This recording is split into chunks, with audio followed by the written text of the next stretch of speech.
Marina franceze ka hipur në një cistern nafte që ishte subjekti sanksioneve ndërkombëtare dhe po lundronte nga Rusia, tha presidenti francez Emmanuel Macron. Presidenti francez shkroi në X: "Ky operacion u zhvillua në Oqeanin Atlantik në det të hapur në mbështetjen e disa partnerëve, përfshirë Britaninë e Madhe, në përputhje me ligjin e detit. Është e papranueshme që anijet të anashkalojnë sanksionet ndërkombëtare, të shkelin ligjin e detit dhe të financojnë luftën që Rusia ka zhvilluar kundër Ukrainës prej më shumë se 4 vitesh", shkroi ai. Macron tha se cisterna quhej Tagor. Prefektura Detare e Atlantikut tha në një deklaratë të veçantë të hënën se marina franceze kishte ndërhyrë në një cistern nafte më shumë se 740 kilometra në perëndim të Bretanjës, që vinte nga Murmansku në Rusi. Ky operacion kishte për qëllim verifikimin e kombësisë së një anijeje të dyshuar se mbante një flamur të rem. Pasi ekipi i inspektimit hipi në anije, një shqyrtim i dokumenteve konfirmoi dyshimet në lidhje me parregullsinë e flamurit që valvitej. Në përputhje me ligjin ndërkombëtar dhe me kërkesë të prokurorit publik, anija u devijua,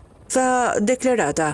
Franca dhe Britania janë zotuar të pengojnë anijet e lidhura me flotën hije të sanksionuar nga Rusia, që kalojnë në ujërat e tyre. Kryeministri britanik Keir Starmer njoftoi në mars se kishte dhënë leje për ushtrinë britanike të ngjitej në anijet që i përkasin flotës hije. Megjithatë, të dhënat e transportit detar tregojnë se 10 anije të lidhura me Rusinë dhe që i nënshtrohen sanksioneve vazhdojnë të kalojnë në ujërat e Britanisë.